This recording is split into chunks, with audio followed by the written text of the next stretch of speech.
Sex Priestess podcast. Welcome, babe, to the Sex Priestess podcast.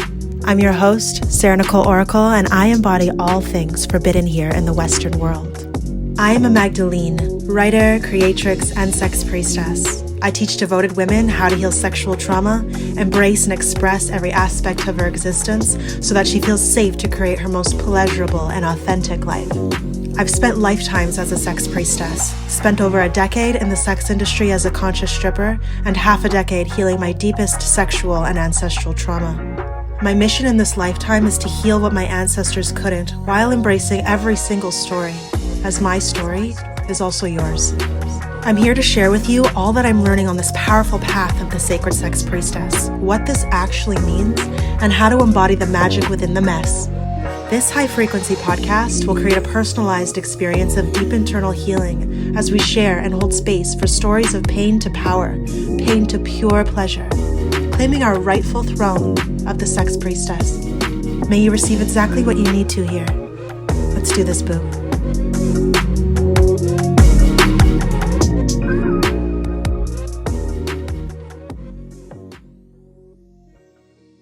Welcome back to the Sex Priestess podcast.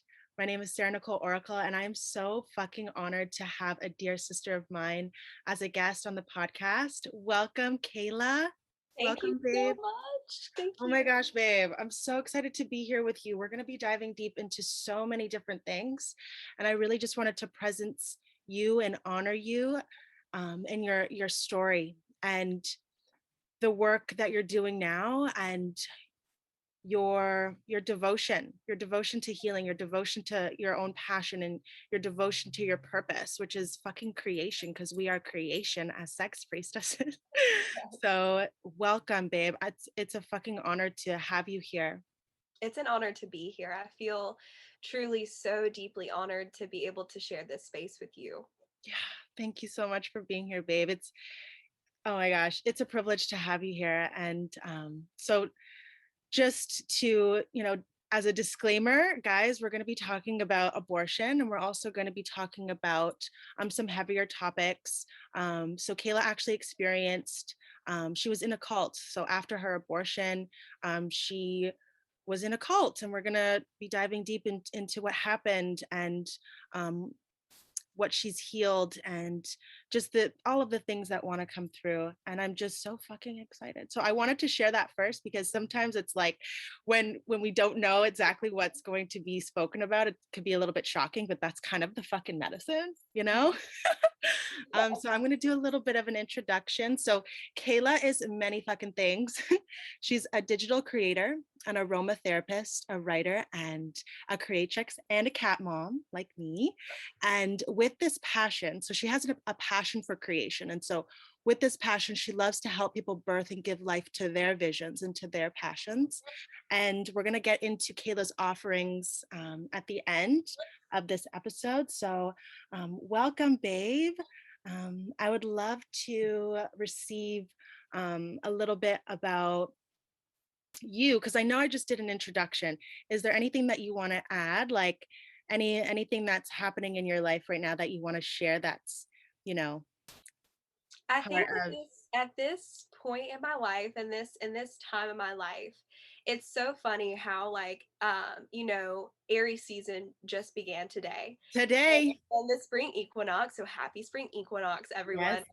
But Pisces season put me through the ringer for sure. And I felt so stripped of everything, like the things that I was asking for, more faith, more strength, to be able to manifest those things that I want. Literally, when I tell you I was stripped of everything, from being able to drive my car to my laptop charger just going out completely, it was like spirit was like, sit with yourself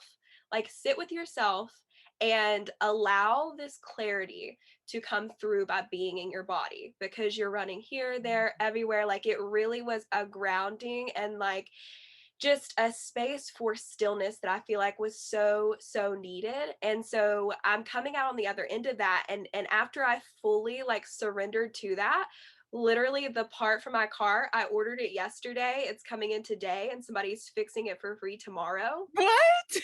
And so I'm just like, all right, Spirit, Yes. you have a funny sense of humor. Yes, Queen. You know what? That's so incredibly powerful. And it's like, I feel like so many people went through like such a deep initiation as like Pisces is like the end of the astrological year. And so it's like all of the things are coming up. And what I noticed when you were sharing this, it's like a lot of us like do and do and do, and we think that we have to do all of these things like as a distraction of sitting with what's real. And so just fucking celebrating you, because that's not fucking easy. Like that's an initiation in and of itself, and that's like the essence of the sex priestess. So just fucking bowing to you, babe. Like you got through it. It's the fucking spring equinox now. And so what do you feel is being birthed now for you, like now that we've kind of like moved past that really dense heaviness and you were able to sit with yourself? What was like, you know, a couple of like the main things that were like a realization, or just like that direct download? What did you receive? So what I received is that I get sometimes super wrapped up when I get so excited about being a part of new communities and what they're creating, right? And so what will happen is like I'm such a servant that I want to fully immerse myself into a space and really want to give my all, and then I forget to give to myself. Wow. And I also like start to come back to the fact that communities are very dense streams of consciousness. They're like rivers, right? Like all of these drops of water flowing together in this river. And I have realized that I am a dense stream of consciousness. So then there comes this resistance and this friction when I join communities, because I am also like my being is birthing something really big, but I love to be a part of with the energy that I am able to give, to like, you know, push forward other creative visions and be a part of communities in different ways. But every time I try to like sink into like being 100% into that, I always am like smacked in the face with like, you are a dense stream of consciousness. And this is one of those things that I feel like is such a theme with what we're going to be getting into with the cult as well. And the lessons that I learned with that. I'm so excited. Yeah, I am too. I really am. But I just feel like always like getting excited for the things outside of me always brings me back to myself. When I get excited for communities outside of me, when I get excited for wisdom outside of me, when I get excited for these things outside of me, it's like a kid that's like, yay, a ball. And then the ball gets, you know, it's the ball drops. The ball drops. And it drops. And I'm like, oh, well, I just got me here. And it's like every time. Wow. That's really powerful, babe. Thanks for sharing that. It's like what you shared, like it's almost like it's being reflected back to you, for you to come back home, for you to be of deeper service, for you to actually, you know, show up as yourself, you know, and like be that divine mirror. I feel like you're like a really powerful mirror. I feel like also like you're called to those beautiful communities because you're bringing so much fucking magic. You're bringing so much magic and healing to these spaces, you know? And I believe like the sex priestess is like, she's all of it. Like she's all of it. She's alchemy. She's a portal. She's a mirror. She's creation itself. And yeah, you're just fucking amazing. I love you so much. I love you. So are you. I see all of that in you, like truly. Oh, thanks so much, babe. So where did you grow up? So, for those of you who are like familiar with the Western Carolina mountains, I grew up near there. So I grew up in a small town near Boone, North Carolina called 𝐻𝐿𝐴, but we moved around a lot. So then around third grade or second grade, we moved to Yadkin County, which is about 30 minutes down the road. And we moved to all the little villes, Yadkinville, Jonesville, Hamptonville. And then I moved to the Asheville area to go to college. Cool. And I lived in the Asheville area in this little town called 𝐏𝐿𝐴, North Carolina, for about 6 to 7 years. So I've kind of moved around a lot. And then after that, I hopped to Florida for a little bit and then moved back. So I've been on the move. Yeah. Wow. Thank you for sharing that. Mhm. Yeah. So your experience in college, well, what did you take in college? I'd love to So know that. I originally had a scholarship for English education. Cool. That's So fucking awesome. that was where it started, and then I transitioned into more so just like literature and writing. And then I decided that college really wasn't for me. It just didn't feel like a fit. Mhm. And there was a lot that happened in order to kind of push me out of that as well, which I'm super grateful for. So, in the meantime, like I had always had this desire to, of course, create. And within that, I've always been like super good at doing makeup and hair. So, I went in the Mhm. meantime while I was figuring out to get my cosmetology license and did hair for a bit as well. Cool. Mhm. That's fucking awesome. I love to do hair too. I actually did like in high school I did co-op. I don't know if it's called that in the States, but here in Canada it's called co-op. And Okay. so yeah, so I did it in a hair salon, and I still go to that hair salon. Well, it's closed right now, but I still go to that hair salon. So yeah, I love doing hair and makeup too. Like I love just beauty. I love to create beautiful things, and like there's a really beautiful like sensuality piece to it too, of like taking your time and really just being present. So fuck yeah, girl. I love this reflection right now. This is fucking fire. I know. And you have beautiful hair. I'm always like, wow. Thank you. Honestly, it is so dry right now. It is so dry. I need a trim, but thank you so much. I love your hair too. It's like it's full. It's full of life. Yay, babe. So thank you for sharing that. And so um let's get into the abortion piece now. Yeah. So I actually personally had 3 abortions. So my first one was how old was I? 15, and then 19, and then I think I was 22. And it really took me in this space, like in the beginning, like when it happened, like I kind of like blocked out all of like the pain, because it was like really painful for me, like both physically and emotionally. And it was like I went, and then it was like I don't want to feel this right now, so I'm just gonna like not, I'm not even gonna talk about it. I'm not even gonna like fuck this. Like I can't, like this is like excruciating. And then there's also like these other pieces too of like, you know, abortion in the eyes of like the church, and abortion like through different, you know, realms and stuff. And so I was wondering like, what was your experience? What was your experience with abortion? I would love to receive you. So I just want to like hold space for the fact that you have had to go through that as well. And it's just not, it's really not an easy space to be in, and especially being that young as well. Like not having those emotional tools at the time to Whew. be able to deal with it. And so for me, it happened when I was 13. So Wow. around the age of 13, I got involved with this 18-year-old guy, and we dated for about, I would say, a year, maybe 9 months. But my parents like approved of it for some reason. Like there was a lot going on in my household at the Mhm. time, and I was kind of like sneaking around to be with this 18-year-old guy by going to a friend's house and all of these things. And I did that too.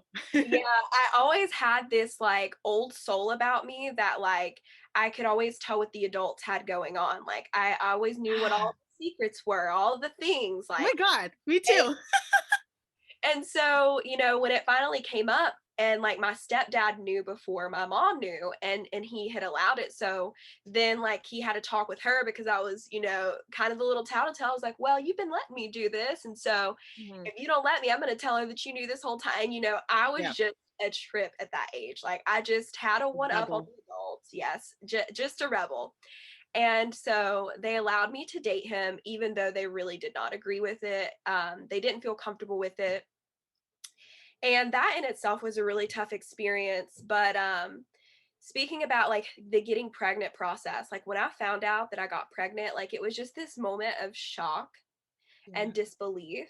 And like the first thought was like, what am I going to do? yeah. I'm not ready. Like I'm not ready. And so I kind of sat on that, and I remember going to tell my mom, we were sitting in the car, and it's like your whole body is like, well, mine anyways, was just seized with this emotion, like all the way from my throat down to the pits of my womb. That was like, ah! Yeah. Like that was literally like it was more of just like a feeling than it is anything that I could verbalize emotionally. Mm-hmm. And I was like, you've got to tell her. And so I did, and the shock on her face and like the fact that it was happening was just, I could tell, super hurtful to her. And she was kind of freaking out because, you know, she was in the church, raised Christian, and she was like, well, you're having, you know, you're going to have this child. And I was just like, at 13, I was like, no, I'm not. She was like, you don't really have a choice. And I was like, yes, I do. This is my body. And Wow. she, you know, we went back and forth about it, and I, you know, I could see where she was coming from, you know, being a mom, like I really could. And finally she was just like, you know, came to an agreement that like, I am super young. I'm 13. I'm truly not ready. Like I haven't even gotten into high school yet.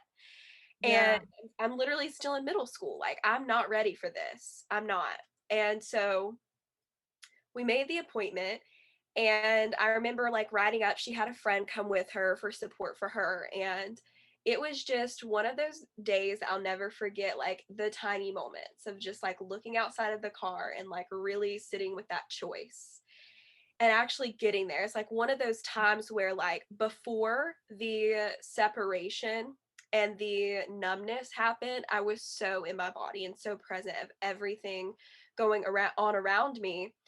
And so when we get there, me and my mom go to the back, and it was so far along that they had to do, you know, the vacuum. Yeah. And so, you know, I took the pill and I lay down because it was like, you know, seizing cramps, and like it was really painful, and like it just felt really like my insides were coming out. And I just lay down, and I remember trying to go to sleep on my mom's lap. Mm-hmm. And so I, you know, I'm not asleep, but I'm in this still state where like, you know, everything is feeling okay, like it's bearable. And I hear my mom like hop on the phone with her mom and literally have a breakdown because she thought I was asleep. And, you know, all of those things that, you know, she said, like from her deepest core of how she felt, which I won't share because those are her things to share. But hearing Yeah. those things and hearing how she really felt, it was like not only experiencing what I was going through, but what she was going through based off of what I was going through, you know, as a mom. Yeah. And it was a pretty traumatic experience because getting in there and like that happening, the nurses were kind of like making jokes, and they were like, yeah, her legs are sprawled open like a frog, and like they're making all of these like jokes while this is going on. And I'm just over here like just really freaked out and like just shocked that I'm like, this is like they're allowed to say things like that. Like, Oh, fucking God, babe. yeah. So then we left, and I just remember like after that, there was this huge shift in who I became. And it was when I just numb myself through every action, like finding ways to numb myself. I did not want to think about it. I didn't want to feel it. And I had really done such a good job at convincing everybody around me that I was okay.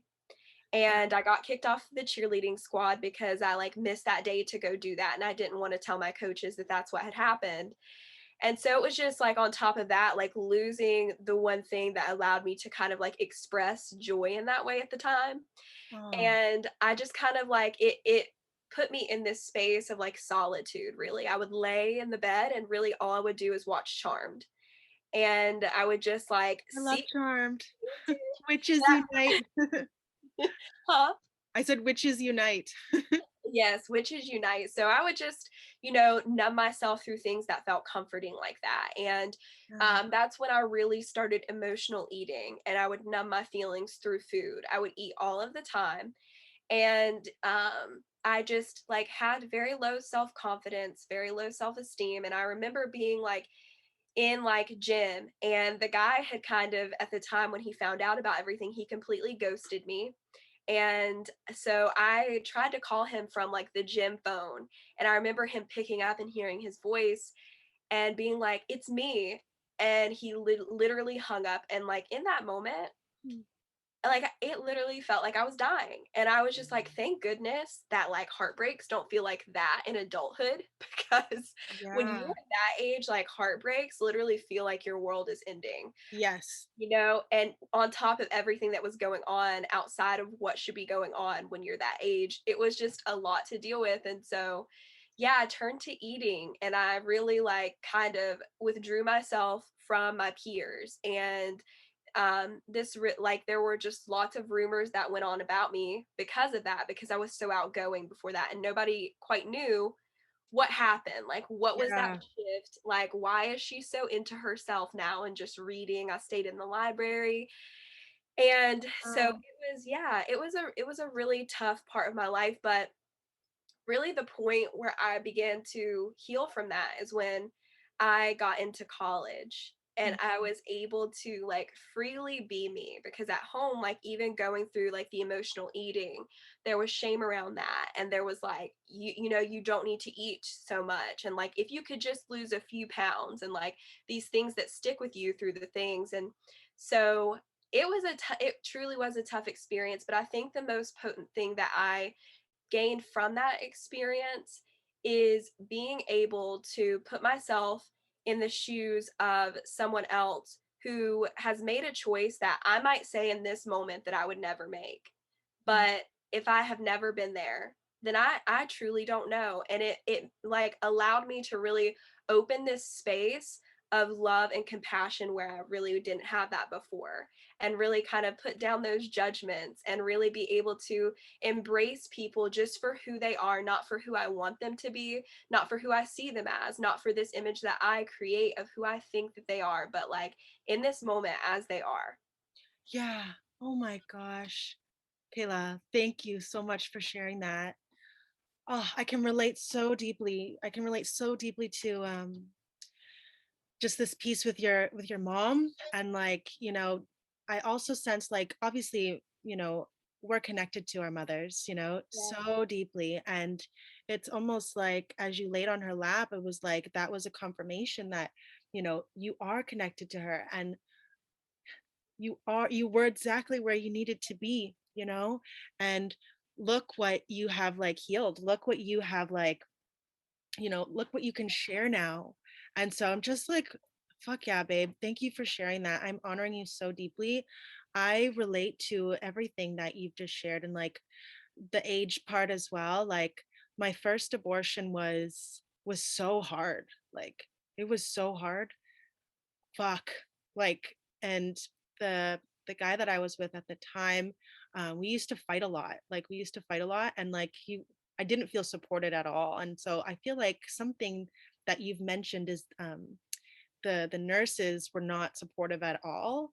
And so I feel like, with what we're sharing here today, like if you have gone through an abortion, or if you know someone who's gone through an abortion, or this kind of experience, to fucking support them, you Yeah. know, to fucking support them, regardless of what your idea is of abortion, or your own, like, personal fucking traumas that you're projecting. It's like this person just went through a really powerful initiation and death, and this person needs support. And so I feel like I really wanted to share that because we didn't get that, you know? Yeah. And I wish that we did, I do. Like we got through it. We got through it, but I also feel like I'm not afraid to say that I wanted support.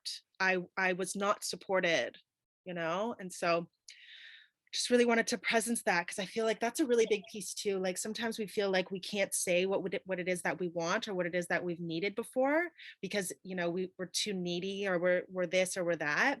And in this moment, I'm Yes. claiming that we needed the fucking support, and we have supported ourselves. But I feel like I wanted that support from my boyfriend at the time. We used to fight. Oh my gosh, do you want to know the story? I'm going to tell you the story. Yes. So it was like a day after, okay, and we were at his house, and we were playing video games. He was playing video games, and there's nothing wrong with video games. Whatever, if you want to play video games, that's perfect. I like to play Super Mario, but Kind of girl. I was not held at all. He was just playing his fucking video game. And then we ordered pizza, And then something was wrong with the pizza, and he was like blaming me for the pizza. He was blaming me for the fucking pizza. And I got like, I snapped. I threw the pizza at him. I threw it at him. I did. And I started crying. I was just like, what the fuck are you doing? Like I snapped. Like it was like an explosion of this really deep pain that I was feeling, and like the lack of support. Like, dude, you know? So. And for a tourist to throw food, that's serious right there. Oh my God. I know. Fuck. We wasted the pizza. Fuck. Well, I see you. Yeah. Because truly, you know, and especially someone that you co-created with. Yeah. Like that's a conscious choice that two people make to create together. And when like there's a lack of responsibility on one end, like it truly does fall all on another person, the other person. And I think that having these like sisterhoods and having these connections are really like so potent, because they allow you to truly be so seen, felt, held, acknowledged, and not try to be fixed. It's just that you are like, I don't need to fix you. I'm here to hold this space. I don't need to do anything but be here. And something as simple as that presence of like not trying to project onto you the solutions that I think that you should pursue, or give you advice that really doesn't pertain to what your heart desires, even though I have the best interest for you, but this is really just limited within my view, is so important when it comes to support. To just ask a woman to come back home to her inner wisdom, to her inner well of wisdom, and just put it back to her to ask what she needs, what she feels she needs to do, how she needs to be supported. Yes, babe. Thank you for sharing that. I feel like that's a really important piece as well. I feel like you spoke just right now, you just spoke directly to a few souls. I can feel that connection. So thank you so much. Yeah. Abortion is such a deep topic, and I'm so excited and I'm so honored to, just I feel safe to share, like, with you. And it's just, this is magical for me right now. And so after your abortion, I would love to know, a little bit more about what happened in terms of the cult. And yeah, let's dive into that. Are you ready? Yes. Cool. Sorry, it froze a little bit, but we're good now. Okay, cool. So it was immediately after that this like transition started to take place. And so it was like, so I want to like, put a little bookmark here for me to come back to later. And that bookmark is going to be within polarity. And you'll see that through these two very extreme events taking place in my life. I'll come back and like tie back into polarity later. Cool. But after I had the abortion, my mom was really big on me getting back into church again. And it was just like, that was her way of dealing with it, to try to really make amends with God, because she felt really guilty and was going through her own things with it and her own struggles with it. And she doesn't really like to talk about emotions and those kind of things. So I didn't have a space to really, do that either. And so it was like in that space, I made myself so small, like almost invisible, so that, nobody could really tell that I was there. I didn't want to be a bother. I didn't want to be a burden. I really went into myself so much that like, you barely even knew I was there. I was reading all the time. I was in my room secluded, and my mom was just like, knowing that that wasn't healthy for me as well. So she was like, solution, let's get into church. So my sister was going to this daycare at the time, and her teacher had invited us to go to this church. And it wasn't a regular church service. It was like a women's kind of session. And it was like, I think on a Thursday night. And my mom was like, well, Asia's teacher has invited us to go. Let's go. And I was like rolling my eyes. I really did not want to go. Like, I wasn't feeling in alignment with being around a lot of women who were really deep into religion, because I've just never, like, from a young age, never really resonated with it. And that's how I was raised, in a Christian household where it's like, this is the way it goes. And I'm in the Bible Belt as well in the South. Oh. So, like growing up in the Bible Belt in the South, growing up in a Christian household, also like being one of the only like colored people like in my town, it was just a whole experience. Wow. Wow, girl. Yeah.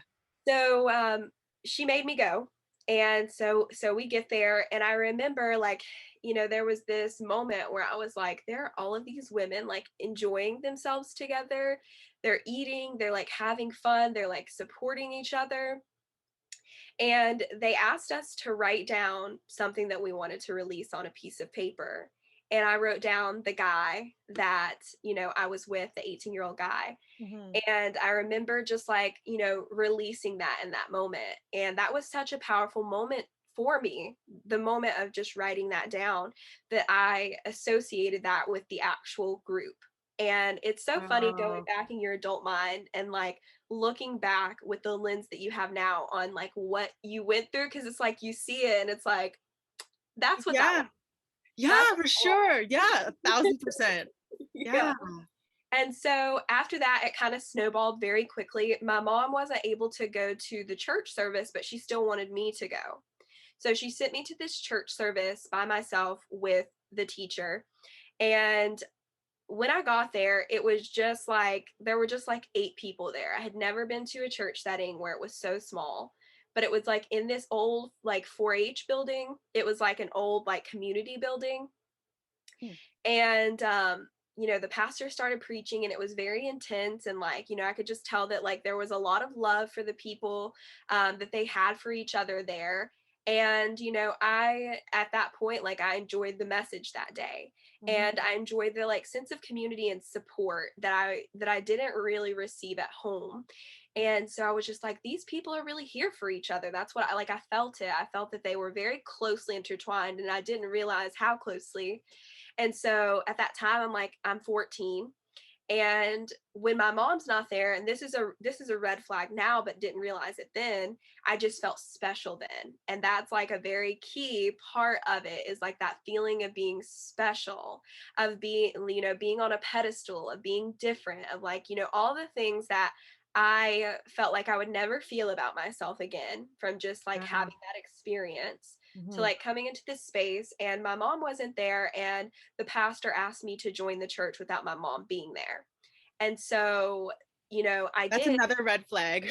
Yes, I did. And then, my mom kind of flipped out on me, and I was just like, you told me to go. Like at that point, I didn't even realize that was a red flag. I was like, why wouldn't you want me to join a church? Like, I don't see anything wrong with it. Well, she started to come to the church as well. And then some of my other family members actually started to come to the church. So it grew into this family affair that we went to this church, and it just got more and more intense because you were expected to come to church almost every day of the week. You were expected to like be a part of all of these meetings. There were women's meetings, discipleship meetings, dance meetings, board meetings, church, like there were all of and then you would travel to go to other churches and like all of these things. And so it was just like if you weren't there, you were shamed for not being there.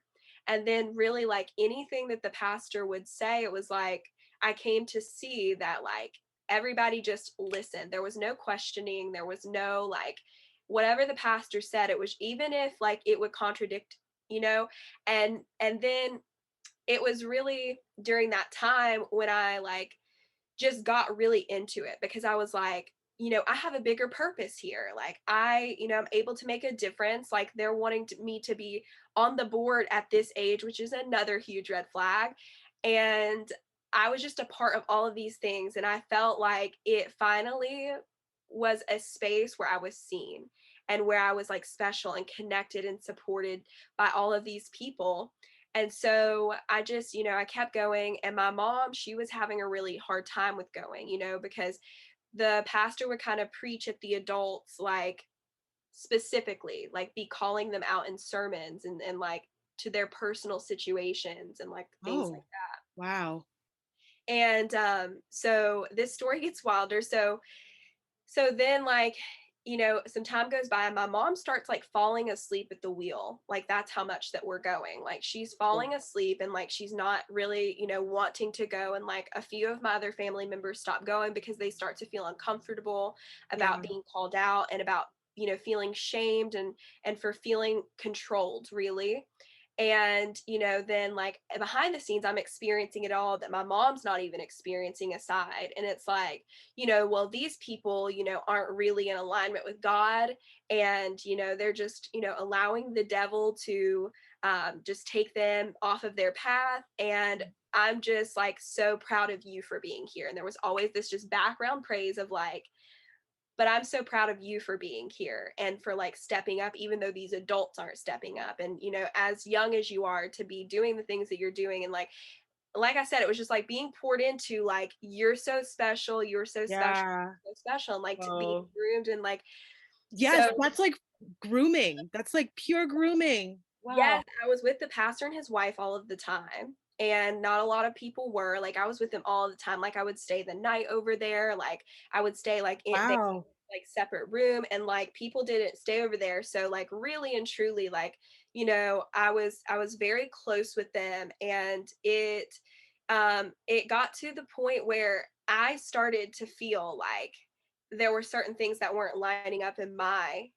brain, but I would just like overlook them because I felt like I was a part of something. Yeah. And so my mom stopped going, and I don't know, I'll be honest, I think I really like blacked out a part of this to an extent, because there was this shift that happened where my mom stopped going and I was allowed to move in with them. What? Wow. Yes, like they like, I don't know what the conversation was between my mom and wow. But I was like allowed to stay there. And so I was staying with one of the sisters of the church. I had a room there, and I also had a room at the pastor's house. And I would switch between the two places. And this is when, like, you know, the things that I would do, like watch shows that were supernatural, I would have to hide and like watch in the middle of the night on my little bitty iPod Touch. And like, you know, like you know, I had these things because, you know, I wasn't allowed to listen to anything but gospel music. I wasn't able to wear anything really but dresses. Like I was enrolled in this school where I really taught myself. I wasn't really allowed to hang out with people, talk to people when I was going on the bus. Like I was, yeah, it was very controlled. And at that point, the rebel in me started to flare up, and she was like, oh no. So they birthed this women's house where they like brought in women who were struggling and gave them a place to stay. And, you know, at the age of 14, 15, because I'm there until I'm 17, 14, 15. Wow. They have me like being a leader over these women who are double my age. There was a lot of conflict there because of it. Yeah. And so, you know, that was a piece of it as well. But I would travel with them everywhere. And anytime there would be any kind of like resistance in anything, the pastor would have me in counseling sessions for hours. Like we would be in there anytime that any kind of like rebellious kind of behavior would show up, or any kind of like straying into like a different like belief or idea or whatever that wasn't in alignment with what was going on. I would be in counseling sessions for that to, what I look back now, be rewired. And it was just like, you know, when you hear the same things over and over again, you just, you know, you start to accept them. Yeah. And so, you know, I was really worn down, and I was really feeling like something wasn't quite right, but I thought it was me. And I thought that like I was the one who was being disobedient, and that I was the one who wasn't, you know, being good enough, or, you know, being a good enough disciple. And so I would like stuff those things down. And so then we end up going on a beach trip, and my mom, she came back around for that. So we all went on a women's beach trip, and I remember letting one of the sisters like borrow my old phone while hers was, you know, getting fixed. And she's the one who invited us initially to come. She's older. And so I get the phone back, and I'm really tech savvy. So I'm nosy, you know. I was like, what's she deleting here? You know, like I'm just nosy. I'm not even gonna lie. I am. Me too. It's okay. So I went through the phone and I found messages between her and the pastor. Gosh. And What are they? In this moment, my little saggy self was like, like, I literally just almost exploded because I was so close to the pastor's wife and I felt so angry, so angry. And I went and I confronted her immediately. And then the pastor was on the phone talking to me, like they're just trying to hush me, you know, and like telling me that like what I saw, like wasn't him and like all of this stuff. They tried to twist it to where that wasn't the case when actually it was the case, but still that got swept under the rug as well. And then, you know, it went on that same way. And I would just, you know, I just kept seeing these things pop up, you know, these things pop up. And then there was this group of women who would just like cater to the pastor. Like they would cater to him, anything he wanted. And I remember being in there one day and I just like got an apple that, you know, one of the women had bought for the pastor and she got pissed. She was like, those are for the pastor. And I'm like, yo, it's an apple. Like, how you gonna be like this? Yeah. But it started to get stranger. Like, you know, he would ask for me to tell him my dreams every time I would have a dream. And so that was a thing. And he would like talk about like older guys in the church, how like he could see that being a match at some point, like with me. And oh wow.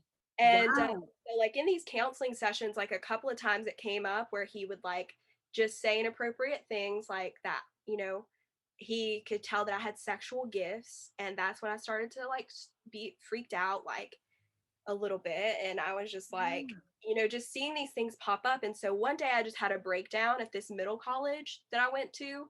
And I broke down and I called my mom and I was like, I want to come home. It was just like that break in like structure where I was just like, this isn't feeling right. This isn't feeling right. And I don't know how the pastor knew. I really don't. But he could tell I was acting different and called me into this counseling session and told me that I had demons inside of me and that it'd be a shame if something happened to my mom because he was a life insurance salesman and like had been like going back and forth with her about getting a policy done and things. And so he was threatening you. Yeah, so I was like, I can't go home. So my mom pulls up to get me and I like, you know, she's so excited that I'm coming home because they'd been trying to convince me. And it was like I disowned my family. That's what it felt like. Yeah. And I remember going out there scared that something was going to happen to her. So I turned around and she didn't understand at the time. And seeing her face like still haunts me sometimes because she was so heartbroken that I, you know, and I have my cousins and my siblings in the back, like saying mean things to me because they don't understand even what was said in that session. And I'm just like so torn. And so at that point, I guess it lit a fire under my mom's ass and all of my family. And they're like, no, we're going to get her. So around this time, it came out that, so I didn't know this, but on the back end, there's like a back layer to this story where the pastor has a best friend who's also a pastor. So he came over and he saw my picture on the fridge and he was like, why do you have a picture of her on your fridge? The pastor had a picture of you on his fridge. Yeah. Wow. And so the other pastor asked him that question when he came over and he was like, why do you have a picture of her on your fridge? He was like, yeah, she goes to my church. And he was like, that's my granddaughter. So the pastor was best friends with my dad's dad, who wasn't really a part of our lives like that. And this is like when like shit started to hit the fan. And so I remember it was on Christmas Eve. My mom had the police come and like at first they weren't there, but it was my mom who showed up, my grandma, my Aunt Jeannie, my Aunt Sherry, like they all showed up. Yeah. And they were like coming to get me. And like it was just a showdown in that house. I felt so uncomfortable. It was like a yelling match between them. And I'm just like wanting to disappear, like wanting to just not be there because they're going back and forth. And finally the police come and have to get involved to escort me out. And I left with like the book bag on my back and all of my stuff is still there to this day. Like I left with nothing. Wow. I wasn't allowed to get anything back. And after that, I did not know how to feel. I was like, what the hell has just happened? Like, what just happened? Like, I didn't feel comfortable being at home. It felt foreign. I didn't, like, I at that point knew that I didn't need to be there either. And so at that time, I just went to stay with my aunt. So it was like a neutral zone because I just needed to be in a space where, you know, I wasn't around my mom, truly. Yeah. Because she really didn't know how much I had been through, and she had went through a lot with that too. So that was just too much for me. So in the meantime, they're having me like get on church on my laptop, and they're like, you know, asking me if I'll run away into the woods and they'll come get me and all these things because I'm in the mountains. And it was just a moment. And then I had a moment where it just clicked, like, you're not meant to be there. You're not meant to be there. Like, and I started to be able to unfold those layers of everything I had built up as belief and that had been like hardwired into me. And I felt like a stranger in my own body for so long because I didn't think for myself. I didn't question anything. I didn't think for myself. I didn't make choices for myself. I didn't choose what to wear. I didn't choose what to listen to, what to watch, nothing. I was so out of touch with myself that it took me so long to even like to be in my body. Like, I just would do anything to get outside of my body. So I went to college soon after that. And so I had missed a whole year of school. And so they were going to hold me back. And I don't know how it happened, but I missed my whole junior year. And I missed, so I had, when I was like in that school, I was still able to go up till my junior year, even going to that church. But my junior year, I was completely out of high school. Wow. And I passed the EOCs without taking any of the coursework. And so I don't know how that happened, but it did. I passed Algebra 2 honors in all of the classes that I was enrolled in. Yes. And I Boom. graduated with my class. And when I went back, there were so many rumors about that I had like got pregnant and dropped out of school and all of these things. And when I came back, it was a shock to everybody. They were like, what happened? Like, you just disappeared and now you're back. And now, like, you know, that whole time at school, like, there's that side of them seeing me go from because I'm with the same people from literally third grade all the way into high school. So they're seeing this whole transformation occur where it's like extroverted, then she goes inward, and then she disappears, and then she is like literally on the bench reading a Bible. Like, what is this? What is So it was a lot. I ended up, you know, graduating with my class, going off to college, and a lot of toxic things ensuing because of all of that trauma. Wow. And yeah. Wow, babe. Thank you for sharing that. That is one hell of an initiation. And like, wow, there's so many different pieces within there of like, you know, the religious aspect and like also, you know, the drilling of just dogma and control and stuff, and your own initiation within, and then people coming back to get you, your mom coming back to get you, and like that whole showdown. Like, damn, I felt the intensity on you sharing that. I was like, holy fuck. Oh, wow. Yeah, I remember being at the store and I was with the pastor's wife and one of his daughters, and they're like, your mom's at the house. And I was like, oh shit. It's you know, like fucking go down with your family, like they're all there. And the pastor's wife, it was interesting because she just looked at me and she said, you need to go home. It was like she had this knowing that it was not something that was right either. And I had moments, you know, even after that, because I worked in the area where some of the sisters from the church would pop up and like try to speak to me and things, and I would freak out. Like, I'd literally be in a full-blown panic as a grown woman seeing these women and them wanting to talk to me because they knew too that like what was going on was just not what should be going on. And so I would freak out when I would see them, and it's like my jobs were like, what is going on here? And then I'd have to open up about the whole thing and it'd be a whole ordeal.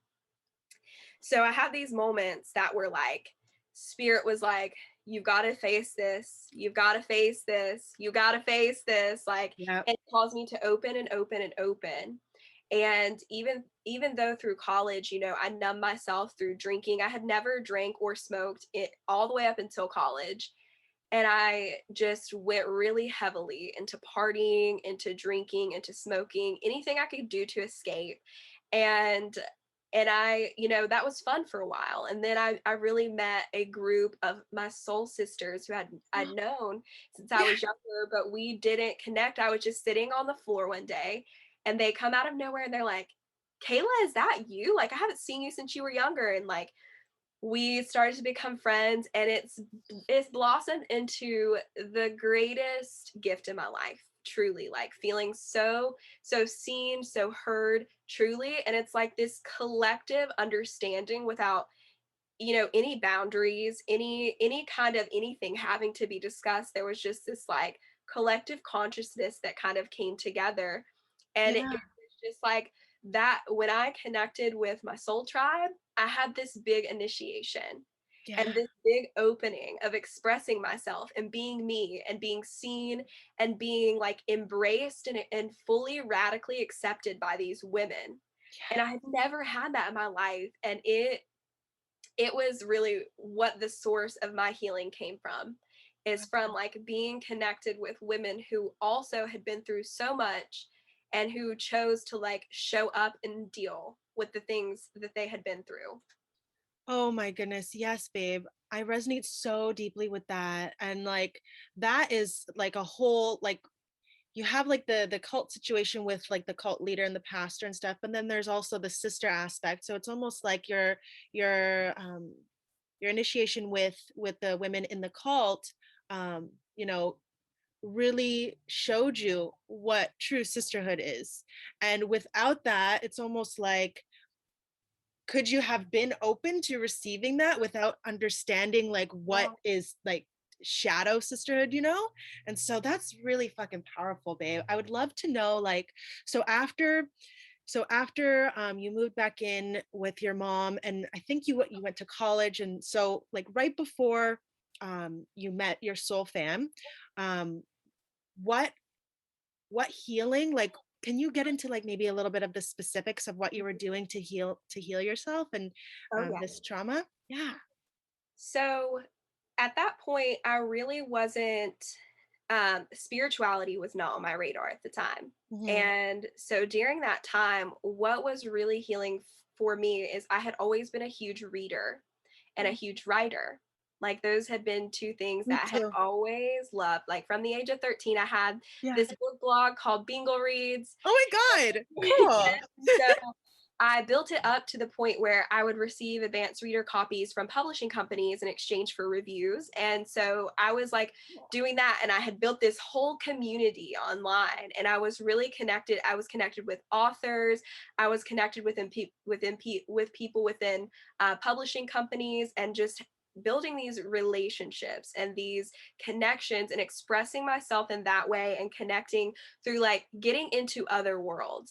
And this was so healing for me because I saw all of these different possibilities and all of these different realities through what I was reading. I was able to get lost in another world. And I was just like, it was just from all that had been pounded, I was able to be presented with so many perspectives. I was able to explore culture, philosophy.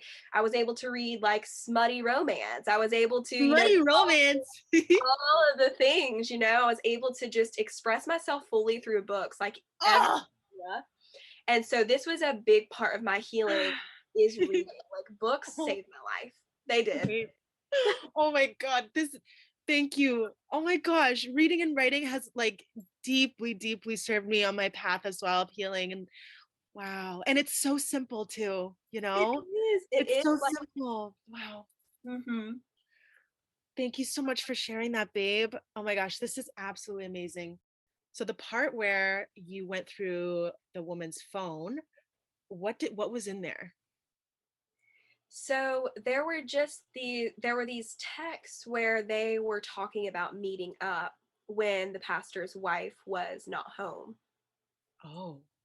And so like I had saw where they had some meetings and like had met up, and it was just really sketchy. But they were like just talking about like meeting up when she wasn't there. There wasn't really like anything incriminating other than that, but the fact that it was specifically like when she's not home was the indicator for me that it was like, why are they, and it made a lot of sense because with their connection, it was always, when I saw that, I started to put pieces together, and the reactions that she would have, and like how she would get so upset when he was like would say certain things, and all of these things, and it just made a lot of sense.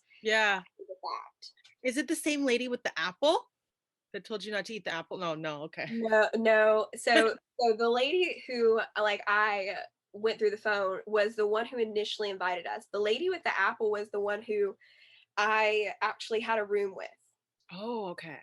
And she was very strict, and she was a lot older, but she was very strict, and it was like she took on this mothering role of the pastor. Okay. Got it. Thanks for sharing that. Wow, babe, this is an incredible story.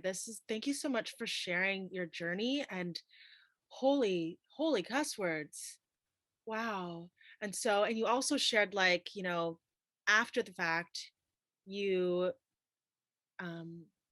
you started reading a lot more, and you started writing, and that was one of the most simplest things that helped you go into yourself and connect with the world through words and through also writing too. And then your sisters came, your soul fam came, and like that's just so beautiful and so powerful.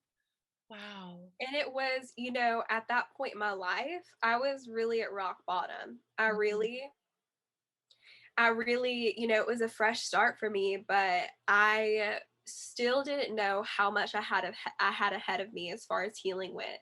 Yeah. And so looking back, like at that little Kayla and like how she got me here today, like I'm just so proud of her. And I remember just like her sitting there and feeling like in that moment, sitting outside of her Spanish class, like she would never find people to connect with. And that exact moment is like when they walked by. Oh my God. Like I was sitting there feeling the feelings, and it was just like, it was just this space where I was truly, for the first time in my life, fully seen and accepted. Like I was not fully seen and accepted within my household. I wasn't fully seen and accepted really in the church, like even in any of my relationships. Wow. And so it was the first time where I was like, I can be silly and goofy and look pretty and like a bum, and then like have angry and like, be a Sour Patch Kid, and these people still love me regardless. Yeah. Regardless of where I'm at, regardless of how bad I'm doing, regardless if I have zero money, regardless if I have like 10 grand in my bank account, like no matter where I am at in my life, that they see me, like my core essence, who I am, purely to be able to be seen in that way is such a gift that not a lot of people get in this lifetime. Yeah, babe. Thank you for sharing that. Yes. Oh my gosh, that was a really big piece for me too, is like feeling safe with sisters. And oh my gosh, I have been connecting with so many soul sisters, and it's like I'm so fucking grateful. Like the gratitude that is pouring forth from my heart with with you and all of the women that I'm connecting with, it's like I'm just so grateful. Like I feel so supported, and it's so beautiful because like throughout our traumas and like experiencing the initial traumas and like kind of after the fact too, it's like we were talking about this before, we don't feel supported, we feel alone, we feel trapped, we feel like we don't know what the fuck to do, and so it's just a really powerful realization, because it's like it's self-love, but it's also reflected in your sisters, Yes. and it's a beautiful sacred mirroring of love and compassion and power, and our sovereignty. Wow. And so I wanted to ask you another question. So with with religious and stuff, like so Christianity or like all of that, like sex and everything like that is kind of like you have to wait for marriage and you have to do all of this, and it's a no, it's from the devil, you're demonic and all of these things, right? I've received that. And so I would love to know how you, if you've been experiencing this or if you've been embodying this, how you've been embodying your own sexuality, your own sexual essence, your own sensuality, and how kind of that, how the trauma kind of has to do with you now and your full expression, Yes. you know? I will be honest with you. With all that happened, there was always this shining truth within me that sex was not wrong. Like, Yes. like I know that it was presented to me all of the time that it was like, but for me, for something to, and from my experience from having sex with somebody and like being open with somebody in that capacity, my mind could never connect it with being wrong, no matter how much I was told it was wrong. And I think that my journey there was one that was really kept on the down low about that. I didn't voice those opinions. Excuse me. And bless you. And I really allowed for people to just have their own truth with that. And like, I was really good at like, when people would present those things to me, I'm like nodding, but in my head, I'm like, nah, that ain't for me. Like, that's for you. Like, I'll let you just speak that, but I don't have to accept that over here. But after, that whole situation happened when I was 13, I just went into myself sexually until college. I just, I always have honored that space within myself, which is very interesting because a lot of women who go through sexual traumatic experience sometimes can, hypersexualize things and like, want to seek that. And, I've experienced that with some of the friendships that I have had, but that was never me. I felt more so this need to go within myself and give myself to myself. And it was not this like space of loving myself for a very long time. It was first learning to respect myself. Wow. And like I felt that after like I had really learned how to respect myself and anchor that in, the love came effortlessly after putting up those boundaries for myself. And it was like that divine mothering that I didn't quite know that that's what it was at the time. But when I got in college, I definitely became more liberal when it came to sex. Like when I got into college, I just wanted to explore and I didn't see anything wrong with that. Like I had friends and we would, just explore sexually together. And then I would just kind of be like, well, that's not for me. So that was nice. And then I started to realize this thing whenever I would sleep with people, they would always want to, and I mean, this is a guy thing, like, of course, but they would always want to, sleep with me. And they would always, talk about to the effect that like sex was very different with me. Like it was just very different. It was a lot more, I guess the word is intimate, but it was expressed in different ways. But it was just like, because in those moments, like I really allowed myself to be there with somebody and like be in my body and like really have that, like, I see you, like we are like creating this space together in the universe, and like I feel you, I see you. And so it was just this space of love, like really just I had learned to open my heart up again after honoring myself for those many years of not sleeping with anyone. Yes. And so I went through, phase, and then it got a little too much, and I wasn't quite aware of the other side of that, which is, the whole soul tie thing. And the whole, like, whenever you sleep with somebody that, and my grandma had told me, like, had told me this wisdom in an old wise way that I didn't quite understand. But then I was just like, in my scientific brain, I'm like, well, I am exchanging DNA with people, and then it clicked for me. And I was like, well, if I'm exchanging DNA with this person, I am literally absorbing everything that they've experienced, everybody that they've experienced, and all of the traumas and all of the baggages and all of the things. And so it switched into, being more like, free about it, to just being more conscious about it. I didn't feel guilty about those things. I was like, I needed to experience that to know this. But then I got, way more conscious about it. And in my long-term relationship when I was in college, it was pretty toxic because I was still in this space of like it being my first relationship. I had only seen dysfunctional relationships modeled for me, and I had never really seen a healthy one. And so I took a lot of those traits from not only that, but from the cult being so controlling. To my relationship, and like feeling like I had to be perfect, and feeling like, you know, I couldn't really allow myself to be seen, and always having to be right, and always like having to be pushy and like have things a certain way, and like all these things, because I really just wanted to feel safe, because I felt really abandoned and taken advantage of from those moments. So that was my way of trying to overcompensate and not experience those things again. Yeah. Um, but sexually, I would just say there was always this shining truth that it was just a divine thing. Yes. Yes, always, always, always. Thank you so much, babe, for sharing this, sharing your whole story. And the vulnerability right now is just, my mind is blown and my heart is so open. And I honor you so deeply. Thank you for sharing this really intense, powerful, and entertaining story. This is like, wow.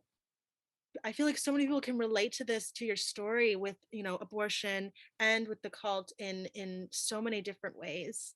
And it's beautiful. And I honor you so, so, so deeply. And I love that you have turned this to power, turn this into your power through transmuting it, and through, your relationships with your sisters and with yourself.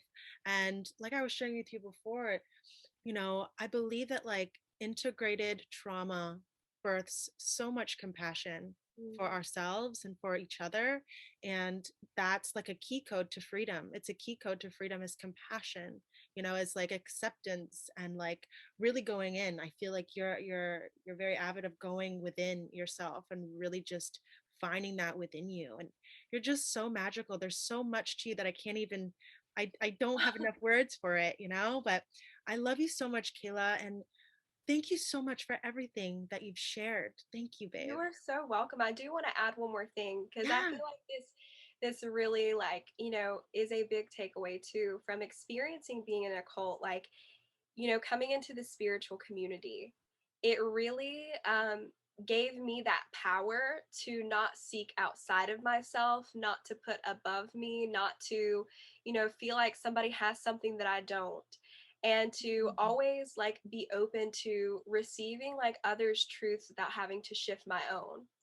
And Yes.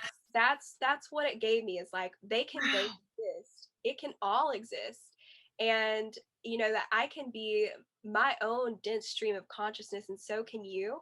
And Mhm. we might not see things the exact same way, but we are pieces of each other. Yes. So you give me a space and I give you a space, and from experiencing those two different poles, I realized that I never want to be here or here, but everywhere in between.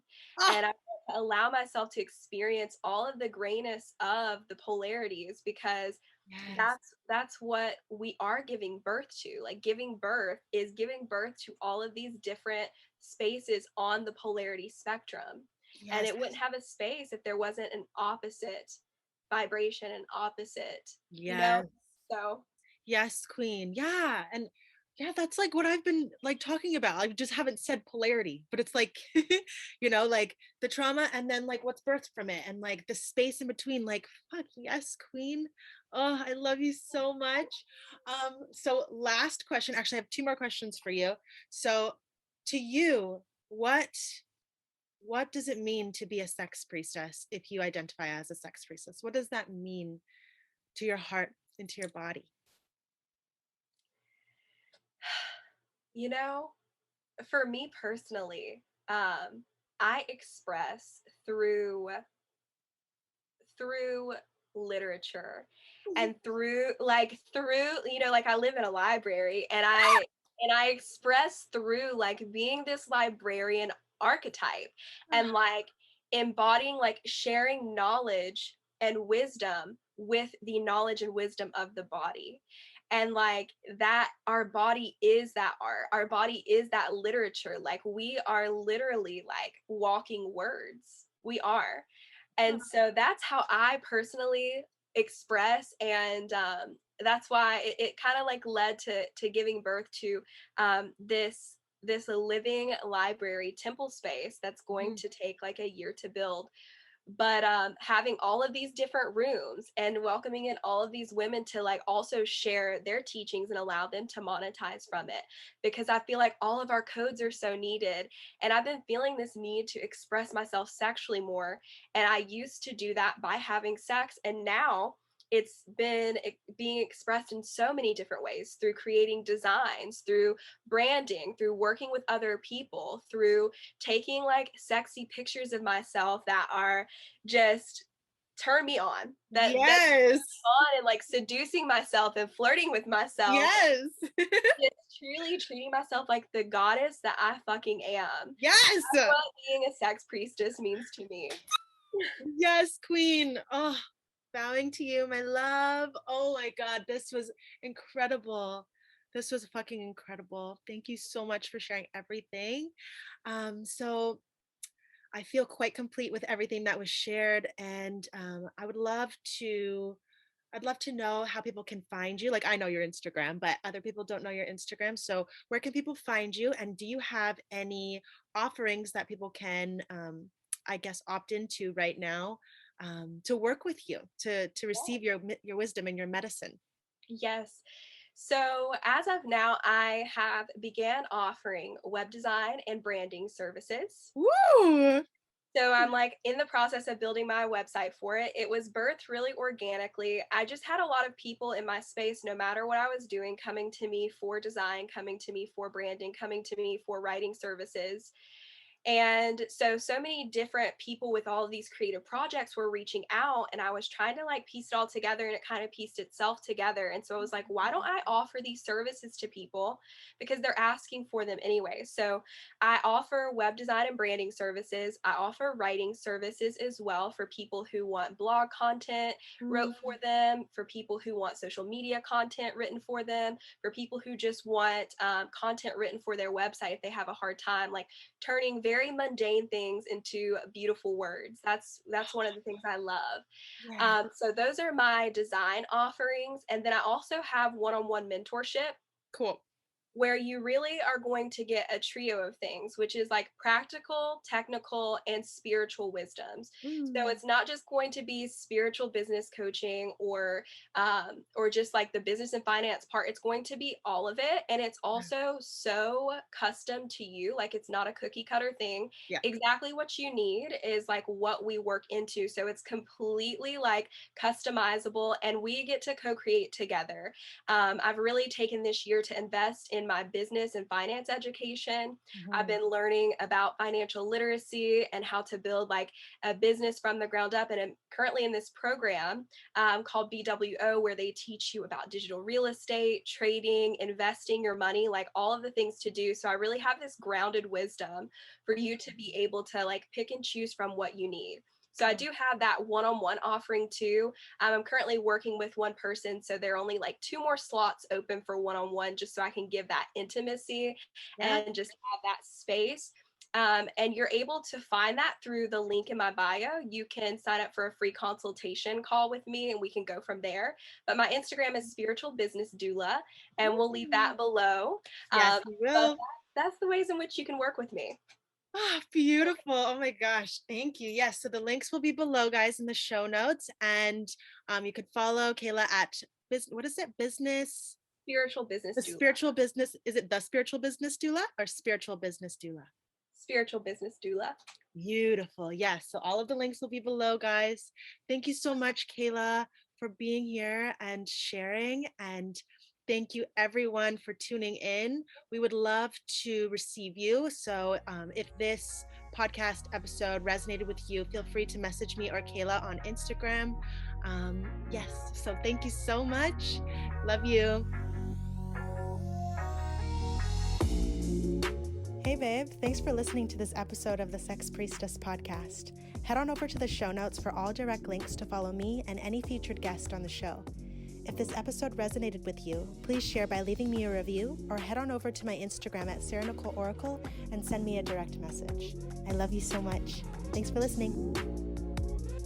The Sex Priestess.